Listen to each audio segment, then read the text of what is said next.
Bonjour à toutes et à tous. Alors pour choisir le sujet de mes tests, j'ai chez moi un petit planning, en notant les différents jeux que je voudrais tester, en essayant de varier le type de jeu, ainsi que le support. Oui, plusieurs fois la même console, c'est un peu chiant. Donc j'avais prévu un test quelconque, jusqu'à ce que je tombe sur ça. Et oui, un nouveau film Power Ranger. Et donc je me suis pris 20 ans dans les dents et me suis rappelé ce petit générique que toute ma génération connaît. Ouais, j'avoue, il est quand même badass comme générique. Et donc quand j'étais jeune, j'étais extrêmement fan des Power Rangers, donc j'ai regardé cette série, et également acheté les jeux vidéo, vu que c'est quand même le sujet de la chaîne. Ce sera donc aujourd'hui le test de Mighty Morphin Power Rangers sur Mega Drive. Power Rangers, sorti en 1994, développé par Bandai et édité par Sega. Bon, on reconnaît un petit peu le générique, donc c'est déjà un premier bon point. Donc avant de commencer le jeu, on va s'intéresser aux options. On voit le niveau de difficulté, le temps d'une manche, les configurations, mais ça ressemble à un jeu de baston. Bon alors pour l'histoire, c'est la méchante de Power Rangers, Rita, qui veut conquérir la Terre et pour cela, elle va envoyer ses petits monstres. Ouais, ça a l'air tout con comme ça, mais c'est la série.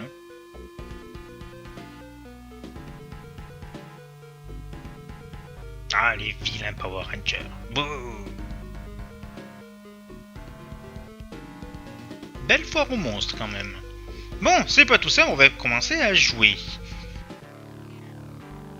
Oui, alors si vous venez de la série, au tout début, on a donc le fabricant de monstres qui nous fait un petit modèle de pâte à modeler de l'ennemi qu'elle va envoyer sur Terre. Et donc du coup, on choisit nos personnages, évidemment les Power Rangers, hein, bien sûr. Vous avez le choix donc entre les 5.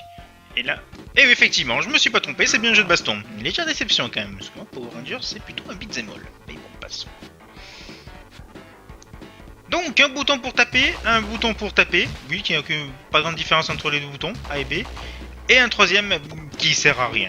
Oui, alors, je trouve ça un peu ridicule pour un jeu de baston. Plus il y a de touches, mieux c'est, mais là, ils ont pas été d'accord. Donc bon, avec deux boutons et les directions, on peut pas aller très loin, et c'est ce que nous dit le manuel d'ailleurs, puisque le manuel nous propose gentiment 2 à 3 coups par ranger. C'est misérable, je vous l'accorde. On va s'intéresser un petit peu au décor. Bon, on se retrouve dans une ville, un peu palichonne, mais bon, ça peut aller. Bon, le graphisme des méchants sont ceux de la série. Bon, je me souviens pas de tous, hein, bien sûr, donc Minotaur ne fait pas partie de mes souvenirs de Power Rangers. Bon, alors si vous trouvez qu'il ne bouge pas, c'est normal, hein, j'ai mis le niveau de difficulté plus faible, histoire de pouvoir essayer de sortir des coups. Oui, j'ai bien dit essayer, car vous allez voir, tout au long du jeu, je vais vous montrer tous les Power Rangers. Et si certains c'est assez facile, préférence pour le Power Ranger jaune, extrêmement facile de sortir des coups. Pour le rose, le bleu et le rouge, c'est laborieux et ça sert à rien. Et puis, je vous parle pas non plus du Power Ranger noir où c'est le joueur pour les nuls. Oui, martelez le bouton A et vous sortez la hache. Ça a le mérite d'être simple, mais bon. Donc, une fois après avoir battu notre Minotaur, on voit Rita qui est pas très contente et qui va le faire grandir. Et du coup, waouh! Bon allez, je vous la laisse, mais j'avoue que cette séquence est assez classe. La fabrication du Megazord. Moi j'aime bien le perso.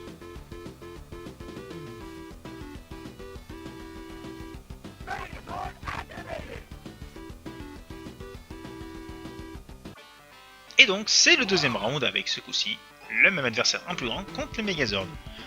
Alors là ils ont fait mieux toutefois, car le Megazord a beaucoup plus de coups. C'est pas facile à sortir quand même, mais il a plus de coups spéciaux que les Rangers. Donc c'est un poil plus sympa. Allez, ça c'est fait, suivant. Alors dans l'ordre, nous allons affronter le Power Ranger vert. Alors le petit E là-haut c'est pour Evil. Et d'ailleurs on en profite pour affronter son Dragon Zord, le combat le plus épique, Megazord contre Dragon Zord, car lui aussi fait d'excellents coups. Franchement quand je joue à deux, j'adore prendre le Dragon Zord. Et d'ailleurs regardez comment on met les bonhommes dans le droit chemin. Bim, un coup de sabre laser et c'est fini. Ouais, c'est très con, je vous l'accorde. D'ailleurs, avec le Power Ranger vert, vous pouvez le jouer après l'avoir battu. Oui. Et comme pour le Power Ranger noir, il suffit de marteler le A pour sortir son coup spécial, l'épée sabre laser. Ah non, je rigole, il fait juste un jet électrique, mais bon, c'est assez spécial. Ensuite, nous croisons Madame Wu, qui doit être fan des Wu, qui arrête pas de se marrer à nous foutre des roustes, mais bon, passons. Le bras droit de Rita, Monsieur Goldar, et d'ailleurs que j'avais en figurine. Et pour finir, sans doute l'ennemi le plus badass du jeu, Cyclopsis, du moins dans sa deuxième version. La première est assez facile à battre, la deuxième, faut vraiment jouer en difficulté basse pour réussir à l'approcher. Vu quand même qu'il a une sacrée allonge avec ses pics, et il nous électrocute, il nous tire dessus, balance des mains, électrifié, bref, c'est champagne. Mais bon, une fois battu, on a le super méga combo de la mort qui tue, pour détruire le palais de Rita.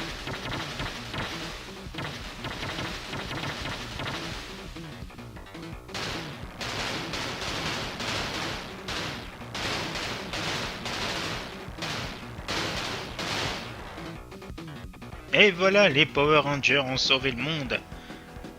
Mais pas mon âme. Donc pour résumer le jeu, alors c'est un jeu de baston tout ce qui est plus classique, mais extrêmement décevant pour deux choses. La première, les coups spéciaux qui sont affreusement difficiles à sortir pour la plupart.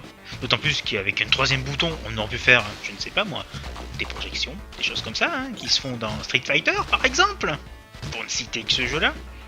Et le nombre d'ennemis qui est ridicule au nombre de, on va être gentil, 6, puisqu'on affronte le Power Ranger vert et le Dragon Zord.